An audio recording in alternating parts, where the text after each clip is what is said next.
policy approach, and that's why this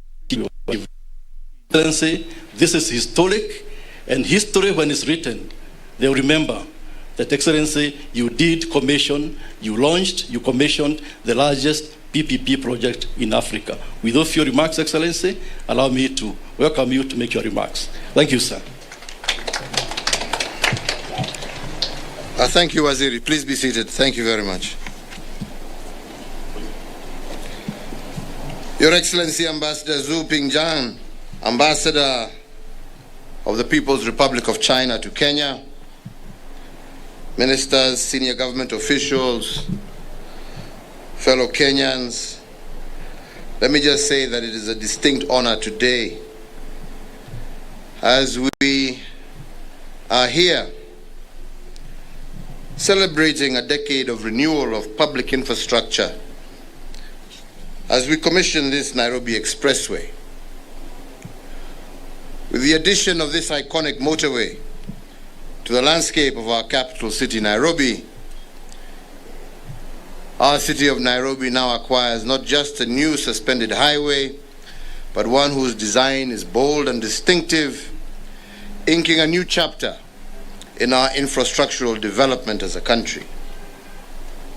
So, fellow Kenyans, our founding fathers not only bequeathed us independence, but they also bequeathed us with dreams for a better and more prosperous tomorrow. And they dared us to build a future that Kenya deserves by doing great and sometimes seemingly impossible things.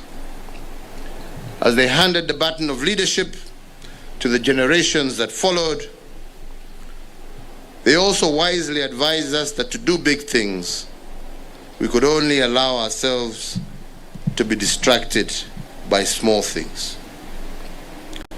So many have asked why I have focused on investing so extensively in infrastructure projects. Why are we building roads and railways?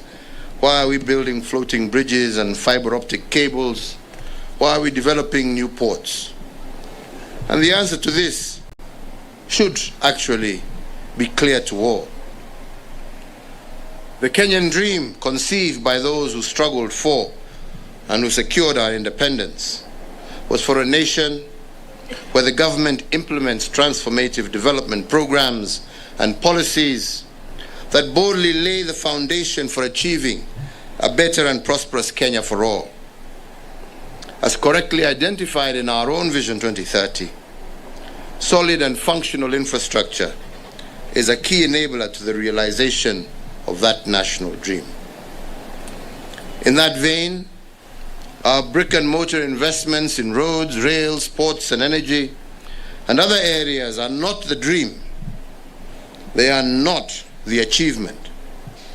The dream is what these big public investments will do for Kenya and how they will transform our standing in the community of nations while also powering our citizens' pursuit for better livelihoods. Today we are answering all those doubting Thomases and all naysayers, and we are boldly declaring that Kenya is a leader and an innovator by commissioning the East and Central Africa's most iconic road, which is the Nairobi Expressway.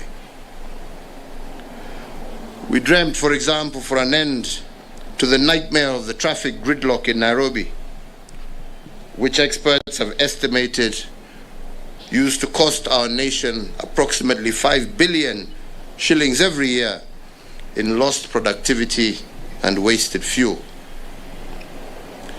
Since we opened the roads for public trials in April, it now takes between 15 to 24 minutes to drive all the way from Mulolongo in Machakos County to Rironi in Kiambu County. Before the expressway, that would have been a journey that would take at least 3 hours, which if you calculate is the equivalent of flying from Nairobi to Addis Ababa and back again. In short, the Nairobi Expressway has been opened for trials, and it has already proved its worth. It has ushered in an era of reduced travel time, an increased mobility, and an era of reduced congestion and enhanced productivity. The Expressway lays open a better business environment for our country, which means more opportunities for our nation in tourism, in conferencing, in manufacturing, in hospitality, sectors that employ more than 3 million Kenyans directly and another 6 million indirectly. It also means better emergency response for all those in need of critical care and better commuter movement. It has also provided relief for the main transport artery that serves Jomo Kenyatta International Airport. This singular project basically secures Nairobi's status as the region's capital, as well as the region's economic nerve center, and therefore strengthening Kenya's position as East and Central Africa's commercial and diplomatic hub. The Nairobi Expressway will undoubtedly enhance not only the experience of our own citizens, but will also enhance the experience of all those visitors, investors, tourists, and others by giving them an unforgettable traffic-free first impression in a captivating drive that perfectly juxtaposes the beauty of nature mixed with modernity. The construction of the Nairobi Expressway complements the expansion of the James Gishuru Junction, Rironi Road, and the Athi River Machakos Turnoff Road, both of which are adjacent to this expressway.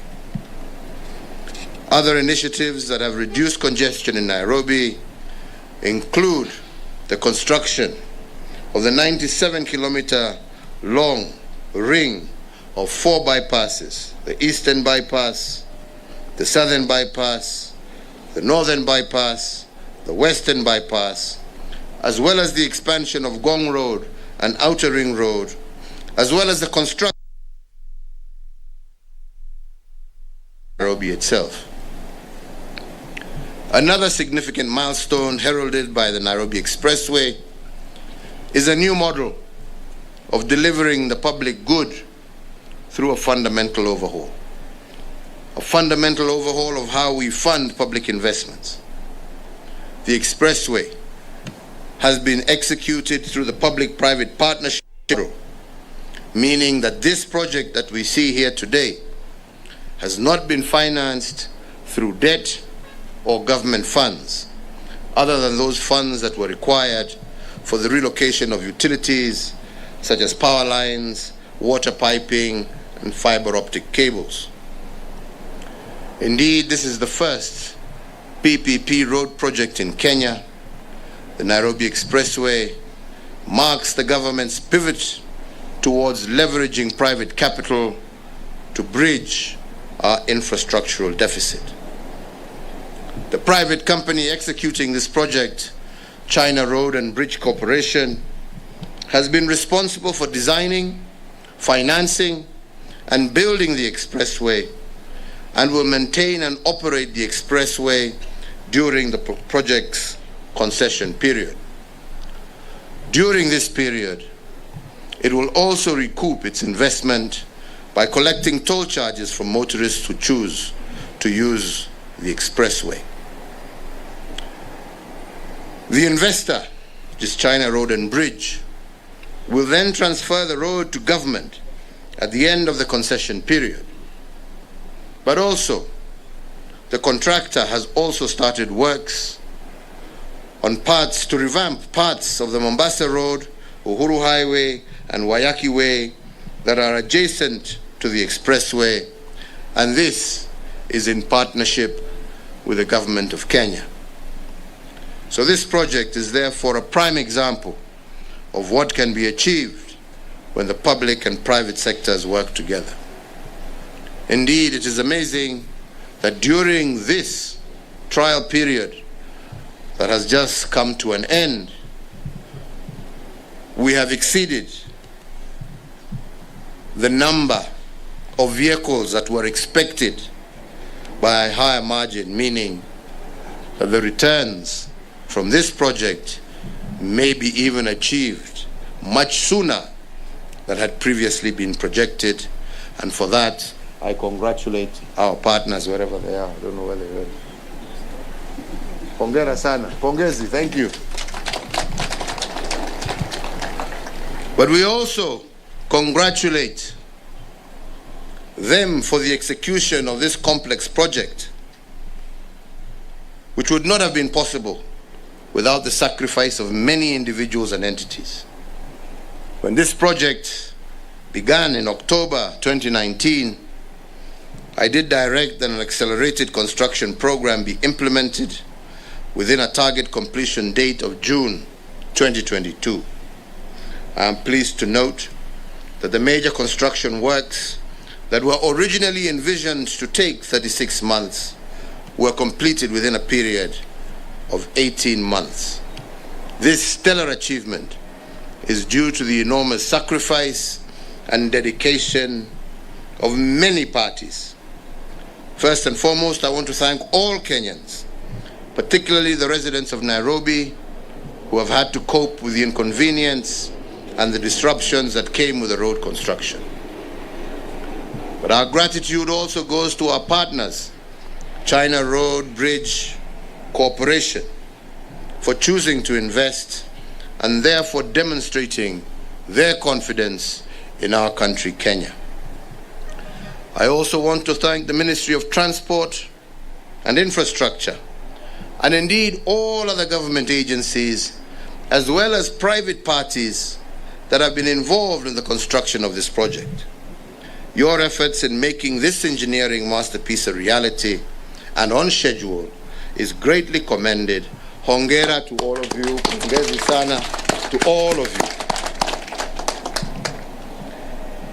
I would be amiss if I don't also take this opportunity to thank the government and the people of the Republic of China for the confidence that they have shown in our country, Kenya.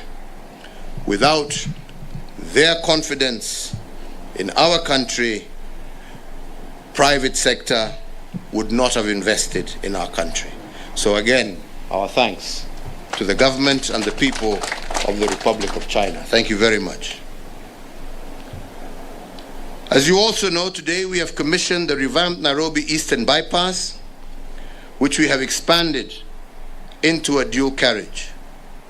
The Nairobi Eastern Bypass is a major transport artery that connects the Nairobi-Mombasa Highway with the Nairobi-Thika Highway, distributing traffic to the northern, eastern, and southern precincts of the Nairobi metropolitan area, and thus boosting connectivity within the Nairobi metropolis. The Eastern Bypass plays a major role in directing traffic away from the Nairobi CBD and thus reducing travel times in and around Nairobi.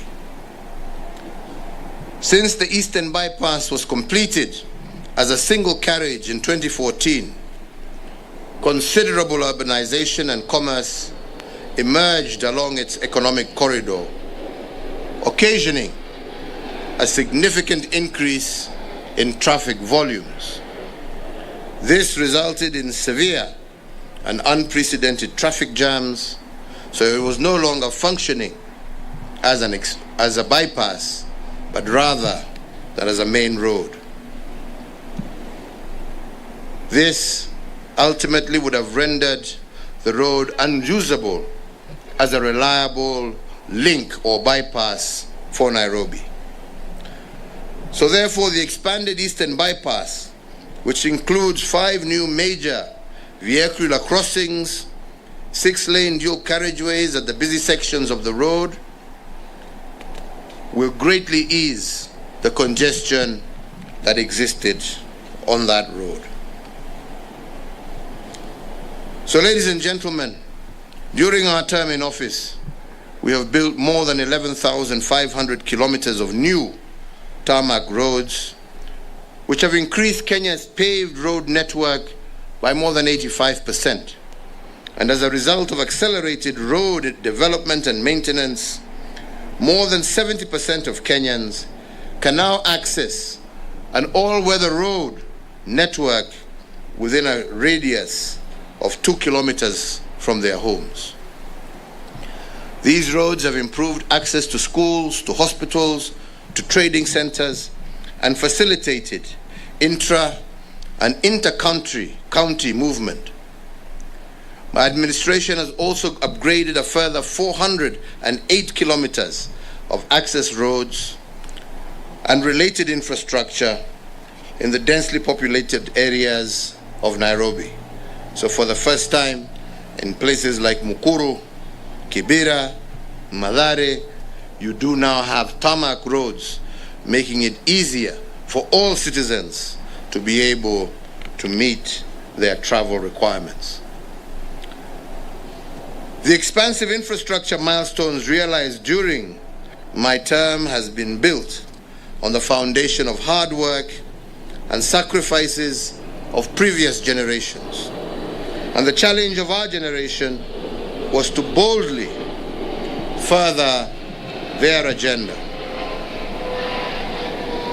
Where they built an ordinary bridge, we built a floating one in Mombasa. Where there was a single-lane road, we have built multi-lane highways. Where once lay a railway in ruins, we executed the largest infrastructure project in Africa through the standard gauge railway and revived 566 kilometers of the meter gauge railway. This has resulted in new areas of our country opening up, and as you will recall, recently we were in Naivasha to not only launch the link between the standard gauge railway and the meter gauge, but also to launch what will probably be one of the largest industries in terms of ceramic, aluminium manufacture, paper in Naivasha, something that would not have been possible without the rail, without the water that we now have supplied in the area, and without the people who now are able to utilize that area. So as I said in the beginning, my friends, infrastructure is just a route to opening up opportunities for our people. Employment opportunities, business opportunities, thereby making our country that much more attractive and helping us move much faster to realize our dream of being a true middle-income country well before the year 2030. The speed with which we have executed these projects should be a national reminder that with dedication and the whole of government approach, implementation of large public projects ahead of their scheduled time is actually no longer a dream, but a reality. So as I conclude, I want to reiterate that we have been able to achieve the notable infrastructure developments because of the peace and security that our country enjoys, which has been the envy of many in the continent and globally. And to ensure that we remain on this development trajectory, it is therefore important that we avoid anything that may jeopardize our peace and our security, because this is our greatest national asset. As you all know, in a week's time, we will be exercising our constitutional right to choose a new administration. I want to urge all of us to maintain peace during the remaining campaign period and on and after the date of the election. Kuna haja ya matusi jameni. Kila mtu, including myself, ako na uhuru wa kupigia debe yoyote ambaye anataka. Kwa hivyo, unapigia huyu, mwingine anampigia huyu, mwingine anapigia huyu, uamuzi utakuwa wa wananchi. Kuna haja ya matusi, Kuna haja ya kuingilia watu. Nikikujibu kwa sababu umesema mambo ya uongo, kuna haja ya kuambia watu nataka kuua. Si mumenitusi karibu miaka 3. Kuna mtu amewaguza. Hiyo miaka 3 nimekuwa kwa kiti. Si nilikuwa na uwezo. Sasa wakati naenda kupatiana serikali na sina uwezo, ndio niko na time ya kukutafuta.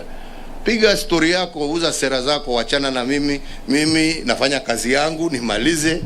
Nyinyi muende muombe kura. Wananchi wakiwapatia sawa, wakiwanyima twende nyumbani pamoja. Shida iko wapi? Si dunia itaendelea. Yeah? So, ladies and gentlemen, let us be calm. Let us do the right thing. Let us tell Kenyans what we shall do for them, not what we expect them and what we think of others. So, with these few remarks, I now take this opportunity very proudly to declare the Nairobi Expressway and the Nairobi Eastern Bypass officially commissioned, and Godspeed to all users. Thank you to all our partners. May God bless you all, and may God bless Kenya. Asanteni sana. Thank you very much. Asante sana.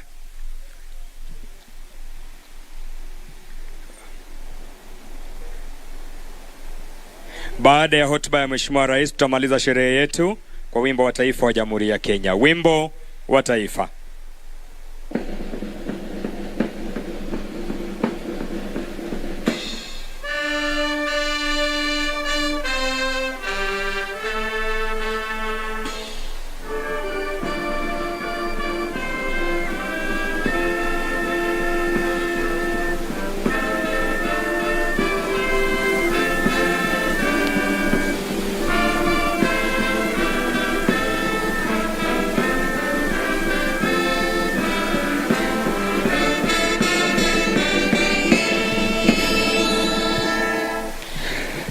Shukran. Nitaomba Mheshimiwa Rais kunikubalia tuwe na picha 4 na nitazipiga kwa haraka, kwa hivyo nitaomba tuwe watulivu.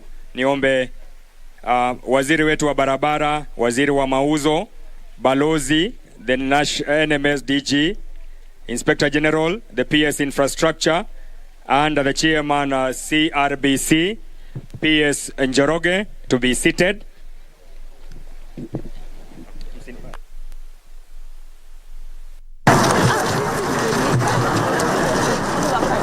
Niombe waziri Public Service to front, PS Livestock to front, DIG AP Jerugabo to front, Director General Kenha to front, and Director Ngumi also to front. Na wanapopigwa hiyo